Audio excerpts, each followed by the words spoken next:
네, 오늘이 바로 4월 10일입니다. 북한이 미사일을 발사할 가능성이 가장 높다고 했던 날 중에 하나인데요. 과연 대북 리스크가 오늘 정점을 맞이할 것인지, 그렇다면 오늘 이 정점을 끝으로 대북 리스크의 이 악재로서의 크기가 줄어들 것인지, 그러기에는 홍역을 한번 또 치러야 될 텐데요. 여기에 대해서 해외 시각과 반응을 좀 알아보기로 하죠.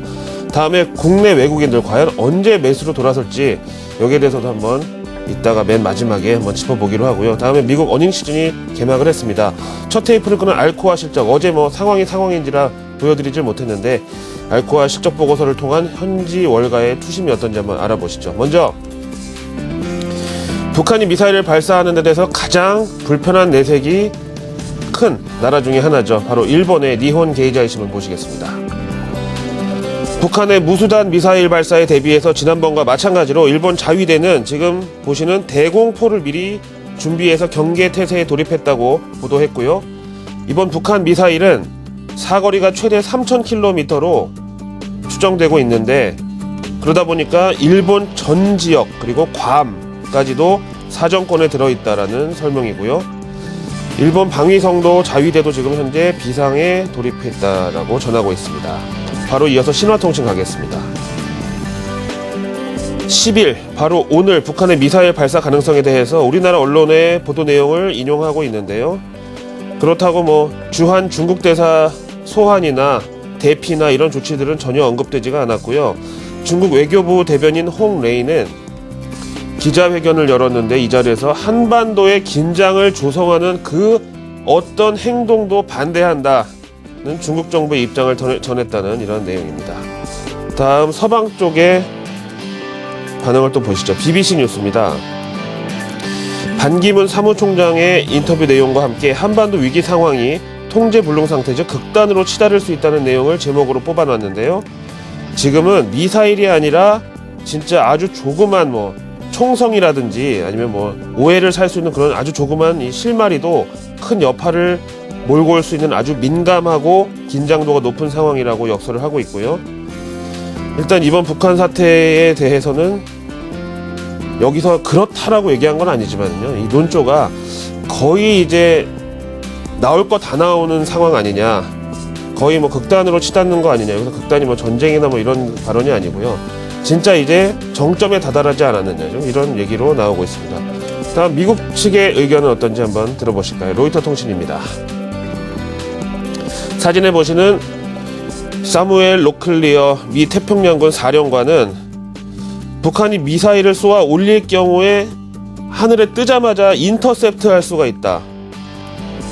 농구에서 뭐 공 가로채는 거 인터셉트라고 하는데요. 그런 차원에서 미사일이 공중에 뜨자마자 목표물에 도달하기 전에 미국이 공중에서 요격 가능하다라고 밝히면서 대신에 북한은 이제 언제든 미사일을 발사할 준비가 되어 있다는 점을 기정사실화했고요.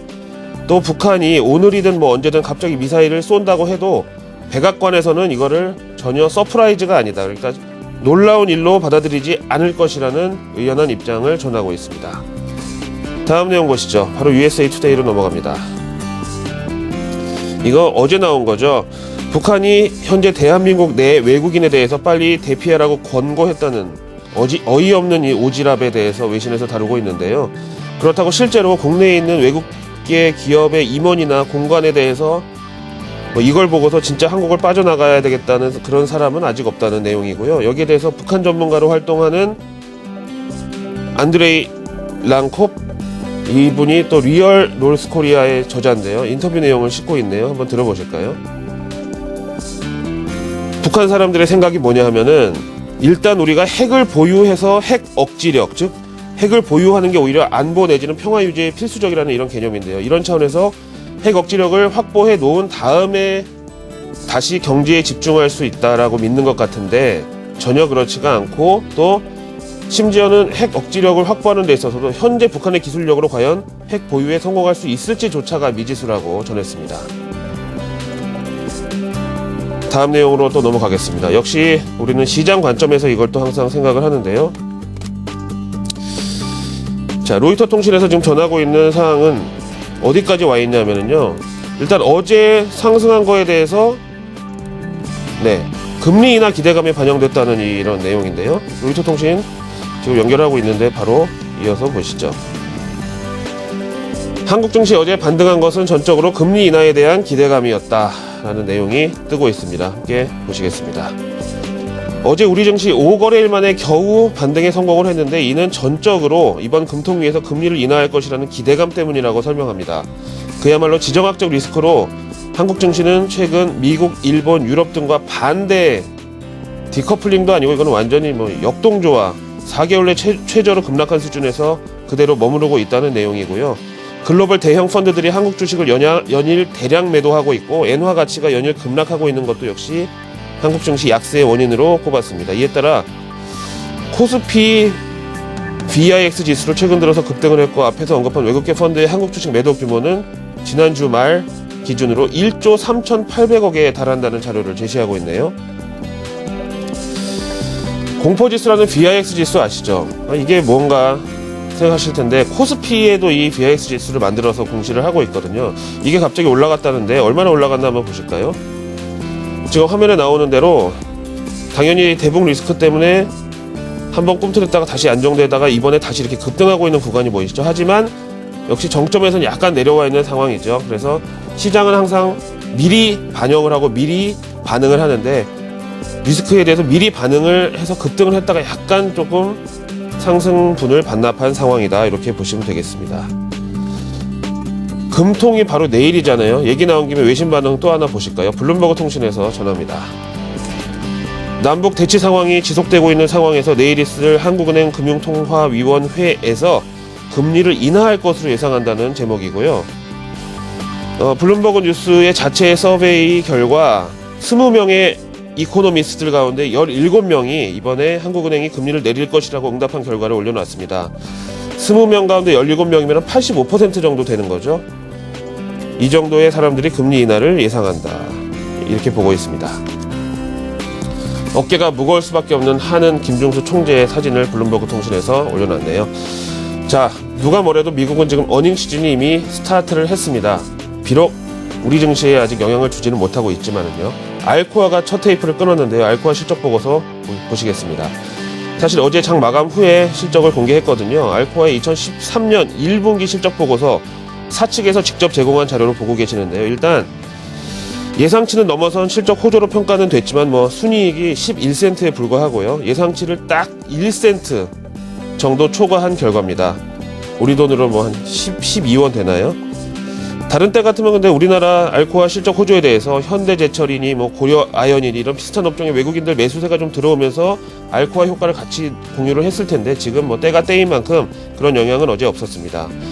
왜냐하면 이 알루미늄이라는 게 비행기, 자동차에서부터 심지어 핸드폰까지 그야말로 안 들어가는 데가 없는 가장 대표적인 경기 민감주 가운데 하나인데요. 이번 결과에 대해서는 사측에서조차도 업황 개선에 의한 것이라기보다는 그야말로 경영의 묘를 잘 살려서 비용 줄이고 생산성 높여서 겨우 실적 달성을 했다. 이런 설명이고요.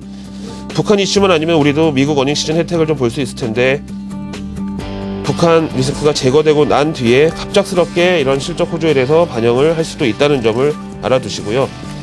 미국 어닝 시즌에 대한 전문가 인터뷰가 또 나와 있었는데 현지에서 이번 어닝 시즌 어떻게 내다보는지 UBS 측의 의견 들어보실까요? 아직까지 기업 실적에 대해서는 월가의 입장은 조금 비관적이다.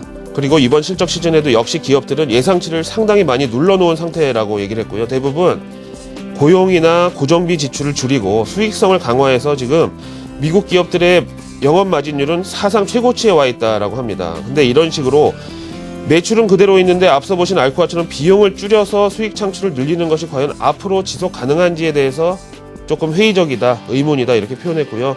이건 우리나라 기업들도 지금 거의 비슷한 상황이죠. 자, 매일 아침 MSCI 한국 지수를 보는 것이 참 저는 고역이었습니다. 오늘은 조금 분위기가 다르네요. 함께 보실까요? 일단 미국 증시 상승과 연동된 것도 있고요. 다음에 어제 우리 증시 상승을 약간 후반영한 것도 있는데 어쨌든 마감 후 거래와 본장에서 1% 가까이 상승을 했습니다. 그래서 55.93으로 반등에 성공을 했습니다. 보시는 대로 외국인들 쭉 팔다가 이제 겨우 바닥치고 올라가는 정도의 반응이 보여졌는데요. 그렇다고 외국인들이 오늘 갑자기 왕창 순매수를 한다기보다는요. 한국 주식을 너무 많이 팔았다. 지금 주식 비중이 모자라는데 오늘 같은 날 좀 낙폭과대 대형주 중심으로 외국인들이 매수에 나설 가능성이 있다. 비중 조절 차원에서 한국 주식의 수량을 늘릴 가능성이 있다. 바로 오늘이 그런 날로 말씀을 드리겠습니다. 하지만 장중에 갑자기 북한 미사일 얘기가 나오면 이때에 대한 반응은 좀 일시적으로 조심을 해야 될 것 같습니다. 어쨌든 외국인들 오늘 돌아오기를 기대해 보겠습니다. 글로벌 마켓 나우의 김희욱이었습니다.